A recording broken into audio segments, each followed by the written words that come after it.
तो यारो स्वागत करता हूँ एक और नई वीडियो में। इस वीडियो में हम बात करेंगे क्या 40 साल का कोई आदमी ब्रह्मचर्य कर सकता है या नहीं कर सकता है। ये बहुत ही पूछा जाने वाला क्वेश्चन है और यह लोग समझना चाहते हैं कि क्या इतनी उम्र होने के बाद वो ब्रह्मचर्य कर सकते हैं, क्योंकि हमारा जो इतिहास में जो चलता है वह बहुत ही पहले से ही ब्रह्मचर्य चालू करना अनिवार्य है।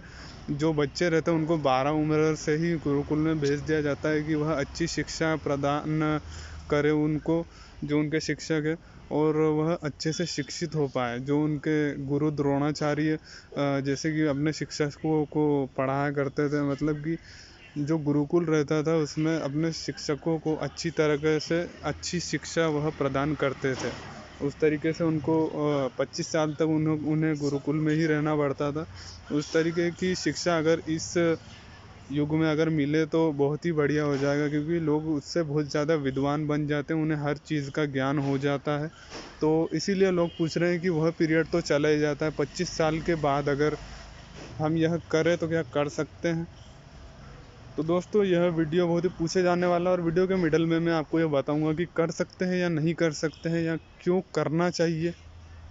अगर वो नहीं कर सकता, टाइम पीरियड तो चला गया है उनका, लेकिन करना क्यों चाहिए उनको, क्योंकि ब्रह्मचर्य सभी के लिए है, चाहे वो बूढ़ा हो या बच्चा हो, सभी के लिए अनिवार्य है। क्योंकि यह आपको ऐसी ज्ञान प्रदान करता है कि जिससे आप हर चीज़ का अंदाज़ा लगा सकते हो, हर चीज़ की प्रेडिक्शन तक कर सकते हो। तो स्वागत है दोस्तों इस वीडियो में। तो शुरू करते हैं।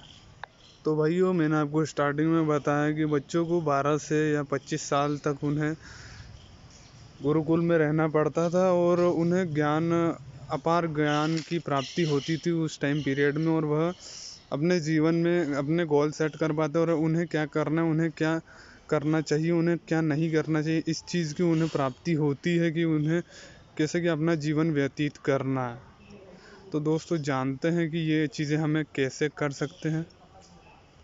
तो यारो, जो भी 13 से या 25 साल तक की उम्र का है या 10 से 25 साल की उम्र का, अगर वो नॉफेप कर रहा है, ब्रह्मचर्य कर रहा है, तो बहुत ही ज़्यादा मैं तुम्हें शुभकामनाएं देता हूँ कि बहुत अच्छा काम कर रहे हो, बहुत बढ़िया काम कर रहे हो और बहुत सही राह पर हो तुम। और जो लोग इस पीरियड के आगे जा चुके हैं वो जानना चाह रहे हैं कि हम ये चीज़ कर सकते हैं या नहीं कर सकते, हम ये कर रहे हैं तो सही कर रहे हैं या इसका कोई मतलब है ही नहीं। तो मैं आपको बता देता हूँ कि ये चीज़ें जो तुम कर रहे हो, ये तुम फॉलो भी सही कर रहे हो और तुम सुधरना चाह रहे हो। मतलब कि जो तुम गिल्टी करते आए थे, जो तुम ज़िंदगी में बजाते आए थे मुठमाजी या कुछ भी करते आए थे, लेकिन तुम उससे अब तंग आ चुके हो, उससे तुम थक हार चुके हो। लेकिन अब वो चीज़ ख़त्म होने पे आ गई है, क्योंकि उसका अंत तुमने ढूंढ लिया है। क्योंकि वह चीज़ की कोई सीमा नहीं थी, लेकिन उस चीज़ की सीमा अब आ गई है, क्योंकि उस चीज़ को तुमने बहुत ज़्यादा ही बढ़ावा दे दिया है। तो वो चीज़ें अगर तुम ख़त्म करोगे तो ही ठीक रहेगा, क्योंकि वह चीज़ें अमूमन होती आई हैं। तो दोस्तों, ब्रह्मचर्य ही एक तरीका है कि तुम अध्यात्म के राह पर जाओ और पॉजिटिविटी लाओ खुद के अंदर। और भाइयों, पॉजिटिविटी अगर तुम्हारे अंदर आ गई तो तुम्हारे अंदर हर किसी से बात करने का जज्बा रहेगा, कॉन्फिडेंस रहेगा और तुम हर चीज़ से सामना कर पाओगे। तो भाइयों, बात करते हैं कि ब्रह्मचर्य तो हर कोई कर सकता है मेरे हिसाब से, मैं आपको बता रहा हूँ तो। और ब्रह्मचर्य क्यों करना चाहिए वो भी बताता हूँ कि ब्रह्मचर्य हर किसी को करना चाहिए, चाहे वो बच्चा हो या बूढ़ा हो। अगर बूढ़ा अगर ब्रह्मचर्य करे, 60 साल का 80 साल के बूढ़े को अगर ये करे ना ब्रह्मचर्य, उसमें इतनी ताकत आ जाएगी, वो जो कांपता है ना वो चीज़ उसकी बंद हो सकती है। तो आप ब्रह्मचर्य को कम नहीं आंक सकते हो। वीर्य शक्ति, जो हमारे इल्लुमिनाती जी कहते हैं, हर चीज़ में वीर्य को बचाने का, वीर्य खत्म हुआ वीर्य कैसे लाएं, ऐसी चीज़ें वो लाते हैं। तो वीर्य की शक्ति को आप कम नहीं आंक सकते हो। तो भाइयों, ब्रह्मचर्य कोई भी कर सकता है, बूढ़ा आदमी भी कर सकता है और 45 साल का भी कर सकता है या 40 साल का भी कर सकता है। यह मामूली चीज़ नहीं है, इसे कोई भी कर सकता है, इसका बेनिफिट कोई भी उठा सकता है। तो दोस्तों, आंसर है कि 42 ईयर्स या 40 साल के इंसान ब्रह्मचर्य कर सकते हैं क्या? तो जवाब है हाँ, ज़रूर कर सकते हैं। अगर तुम इस राह पर जा रहे हो तो बहुत बढ़िया है, मैं आपको कॉन्ग्रेचुलेसन कहता हूँ। बहुत ही सही राह तुमने चूज़ करी है। लेकिन अगर तुम्हारी शादी हो गई, अगर तुमने मैरिज वगैरह कर ली है, तो इसका कोई मतलब आने वाला नहीं है। जो तुम्हारे पीछे जो लोगों ने घंटी बांधी है, जो लोगों ने तुम्हारी शादी करवाई है, तो उससे उसका ज़्यादा कुछ मतलब निकलने वाला नहीं है। उससे यही होगा कि जो तुम मुट्ठेबाजी अकेले में बचाते, तो वो चीज़ें कम होएगी और तुम्हारा एनजाइटी वगैरह कम होगा और तुम्हारा थोड़ा कॉन्फिडेंस बढ़ेगा। लेकिन इसके अलावा जो दूसरी चीज़ें हैं वो तुम्हारे साथ नहीं होने वाली है, जो अनमैरिड लोगों के साथ होती है। लेकिन जो अनमैरिड लोगों के साथ जो चीज़ें होती है वह अपरंपार बहुत ज़्यादा उनको बेनिफिट मिलते हैं, क्योंकि उनका माइंड एकदम क्लीन होने लग जाता है। लेकिन एक बात है कि माइंड तो सभी का ही क्लीन रहता है, क्योंकि यह चीज़ें अमूमन आम तौर पर होती रहती है, तो यह चीज़ें आम हो जाती है। लेकिन जो गिल्टी वाली चीज़ें हैं वह धीरे धीरे आप कम करते जाते हो, बंद करते जाते हो, तो आपका मन एकदम पॉजिटिविटी से भर जाता है। और भाइयों, जब तुम शादी कर लेते हो, तुम्हारी शादी हो जाती है, तो बजाना तो आसान ही रहता है, मतलब बजाना नॉर्मल रहता है। किसी मतलब तुम सेक्स कर सकते हो, सीधी बात नॉर्मली हो जाता है कि तुम्हारी पत्नी है, उसके साथ तुम सेक्स कर सकते हो, ये चीज़ें नॉर्मल है। तो इसकी वजह से ज़्यादा एनजाइटी वगैरह नहीं होता है, बस थोड़ा डिप्रेशन रहता है और थोड़ा थकान रहती है कि तुम अपना वीर्य निकाल कर बैठे हो। लेकिन दोस्तों, इसका भी एक रीज़न रहता है कि तुम सेक्स कर लो लेकिन वीर्य को नहीं निकलने दो, ऐसी चीज़ें भी रहती है। तो जो मेरे भाई जिनकी शादी हो चुकी है, मेरे चैनल पर जुड़े हुए हैं, वो ये चीज़ें कर सकते हैं, समझ रहे हो। वो यह चीज़ें कर सकते हैं कि वो सेक्स करते वक्त, संभोग करते वक्त अपनी पत्नी से, लेकिन करे लेकिन वीर्य ना निकलने दे, ऐसी कोशिश कर सकते हैं। अगर ये चीज़ें तुमने कर ली, तो यह भी चीज़ें तुम्हें बेनिफिट लाएंगी, क्योंकि जो डिप्रेशन और जो एंजाइटी आती है ना, वो वीर्य निकलने के बाद वो चीज़ें बहुत बुरी रहती है। वो चीज़ें तुमको नुकसान कर रही होती है, वो चीज़ें तुम्हें दुबला बना रही होती है, वो चीज़ें तुम्हें काबिल जो तुम बनना चाहते हो वो चीज़ें नहीं बनने देती है, और तुम्हें तुम्हारी सफलता में रोड़ा बनती है ऐसी चीज़ है। जो इंसान बाहर निकलने से थोड़ा डरता है, लोगों से बात करने में डील्स नहीं हो पाती है उसकी, वो चीज़ें इनमें रोड़ा बनती है। और तो कोशिश करो, अगर तुम्हारी शादी हो चुकी है, अगर तुम शादी कर चुके हो या तुम्हारी गर्लफ्रेंड है, तो ऐसा कोशिश करो कि वीर्य निकलते टाइम ही तुम उसे रोक लो और थोड़ी देर रुक जाओ और सेक्स बंद कर दो। अगर ये चीज़ें तुम करते हो, तो 60% चांसेस है कि तुम्हारा वीर्य बच जाएगा और तुम्हारे जो चीज़ें जो तुम बचाना चाह रहे हो वो तुम्हें बच जाएंगी और मिल जाएंगी। अगर क्योंकि तुम्हारी एनर्जी जो लग रही है वो तुम्हारी एनर्जी निकालने के लिए ही बन रही है। जो तुम्हारी एनर्जी बन रही है वो तुम्हारी एनर्जी वेस्ट करने के लिए ही बन रही है। मतलब कि जो तुम्हारे अंदर हवस रहती है वो तुम मेहनत से निकाल देते हो, क्योंकि ये चीज़ें मेरे साथ क्यों हो रही है, मेरे साथ इतना अट्रैक्शन क्यों हो रहा है, मुझे लड़कियों की इतनी क्यों खुजली हो रही है, वो चीज़ें रहती हैं। तो वीर्य निकलना आम बात है एक तरीके से, अंग्रेज़ों की नज़र में, डॉक्टरों की नज़र में, कि वीर्य निकलना ज़रूरी है, उससे कुछ दिक्कत नहीं होती है। लेकिन हमारे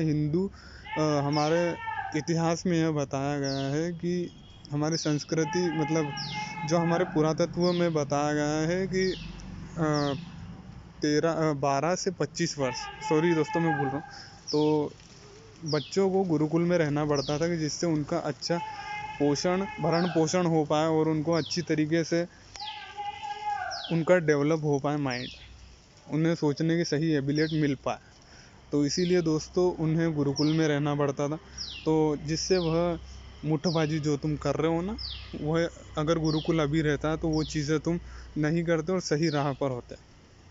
जैसे कि एक बात से, अभी जो यूनिवर्सिटी पढ़ाई वढ़ाई तुम करते हो, तो उसमें अगर मुट्ठबाजी और ये सब बंद कर दे तो सही रहेगा। लेकिन ये चीज़ें नहीं हो पाएगी, क्योंकि खुले में ये चीज़ें बातें नहीं करते हैं, क्योंकि बहुत ज़्यादा ही प्राइवेसी हो गई है आज की दुनिया में, और इसीलिए लोग पोर्न वेबसाइट पर जा रहे हैं और उनकी खुजली मिटा रहे हैं, खुजली निकाल रहे हैं। ये चीज़ें हो रही है दोस्तों आज के ज़माने में। और यारो, वो लोग इसका हद से ज़्यादा फ़ायदा उठा सकते हैं, वो लोग इसका हद से ज़्यादा बेनिफिट उठा सकते हैं, और ब्रह्मचर्य में बहुत ज़्यादा उनको मतलब चीज़ें मिलने वाली है कि हद से ज़्यादा उन्हें बेनिफिट और जो लाभ मिलने वाला है वो यह है कि जो जिनकी शादी हो चुकी है लेकिन टूट चुकी है, जिनकी पत्नी उनके मायके गई हुई है, या उनका किसी तौर पर झगड़ा हो गया, या किन किन की पत्नी की डेथ हो गई है, तो वह यह करके बहुत ज़्यादा लाभ उठा सकते हैं, क्योंकि उनकी उम्र हो चुकी है, उन्होंने दुनिया देख चुकी है, उन्होंने यह देख चुका है कि दुनिया में क्या क्या होता है और दुनिया को क्या चाहिए रहता है। तो ऐसे लोग अगर ब्रह्मचर्य करें तो उनको बहुत ज़्यादा बेनिफिट मिलता रहता है। और जिनकी शादी हो चुकी है वो तो वेस्टिंग कर ही रहे हैं, हर हफ्ते हर रोज़ कर रहे हैं, तो उनके लिए ज़्यादा बेनिफिट नहीं रहेगा। लेकिन अगर जिनकी पत्नी नहीं है, अगर उनके पास बच्चे हैं, तो वह अगर नोफेप करते हैं, वह अगर अपना सीमन वेस्ट नहीं करे, तो उनके लिए बहुत ज़्यादा ही बेनिफिट रहते हैं। उन्हें ऐसी सोचने की शक्तियाँ मिलती हैं, उन्हें ऐसी समझने की शक्तियाँ मिलती हैं, उन्हें ऐसी माइंड रीडिंग टेक्निक्स मिलती हैं कि हद से ज़्यादा ही उनका काम रहता है और हद से ज़्यादा ही वह प्रभावी रहती है उन पर। तो दोस्तों, जो लड़कियों का अट्रैक्शन रहता है वह भी चीज़ें वो समझ पाते हैं, जो उन्हें औरतों का अट्रैक्शन दोस्तों इनके लिए, तो क्योंकि यह जिस उम्र में है उन्होंने सब कुछ देख रखा है कि लड़कियों का क्या चाहिए रहता है, वुमेन्स को क्या चाहिए रहता है। वुमेन्स को बस यही चाहिए रहता है कि कोई उन्हें प्यार करे, हद से ज़्यादा उन्हें चाटे चूमे। तो दोस्तों, यह चीज़ें वो समझ चुके रहते हैं, तो उनके लिए ज़्यादा मुश्किल नहीं रहती है कि ब्रह्मचर्य वहाँ अपना ले और इनसे दूर भागे। तो दोस्तों, चीज़ें उनके लिए बहुत ज़्यादा अच्छी रहती है और वह प्रबल ब्रह्मचारी बन सकते हैं। और दोस्तों, यह वीडियो इतनी ही रखते हैं। और दोस्तों, वीडियोस पसंद आ रही हो तो मुझे कमेंट करके बताते जाओ। और दोस्तों, जितने भी दिन हो रहे हैं वो भी बताते जाओ। अगर तुम्हारे कोई फिक्स्ड डे हो गया, 50 डे या 100 दिन हो गए तुम्हारे, तो मैं तुम्हारा नाम मेंशन करूँगा मेरे वीडियोस में। और जैसे कि 50 या 100 दिन जैसे कि राउंड फिगर हो गया, तो मैं तुम्हारा नाम बता दूंगा दोस्तों। और यारो, ऐसी वीडियोस आती रहेंगी। और ऐसी वीडियोस अगर आपको नहीं भी चाहिए वो भी कमेंट करके बता देना। ऐसी वीडियो तुम्हारी मर्जी हो तो नहीं भी आएंगी, क्योंकि जनता जनार्दन मेरी सराखों पर, तुम्हारा जो कहना है वही मेरा बताना है। तो दोस्तों, अगर वीडियो अच्छी लगी हो तो लाइक कर देना, और नए हो तो चैनल को सब्सक्राइब कर देना। रेगुलरली देखते हो लेकिन सब्सक्राइब नहीं किया तो दूसरी आईडी बना के सब्सक्राइब कर लेना, क्योंकि लोगों के सामने किसी किसी को लगता है कि मुट्ठबाजी बंद करना मुश्किल काम है, इसीलिए वह सब्सक्राइब नहीं करते, लेकिन वीडियोस को रेगुलरली देखेंगे, फॉलो करेंगे। और दोस्तों, मैं ये कह रहा था कि खुद में इम्प्रूवमेंट जो तुम ला रहे हो वह अच्छी बात है, लेकिन अगर तुम इसे ऑब्जर्व नहीं कर पा रहे हो कि मुझ में यह इम्प्रूवमेंट नहीं हो रहा है, तो दोस्तों वो चीज़ें तुम्हें ज़्यादातर मालूम भी नहीं पड़ेगी, वो लोगों को मालूम पड़ेगी। क्योंकि खुद के अंदर जो तुम खुद के साथ समय बिता रहे हो तो उससे वैसे भी नहीं पता चलने वाला है, क्योंकि खुद के साथ ही अगर रहोगे तो खुद को एक जैसा ही लगता है, सामने वालों को पता चलता है कि यह आदमी तो बदलते जा रहा। तो भाइयों, वीडियो अंत करते हैं, सो मिलते हैं अगली वीडियो में। Bye bye.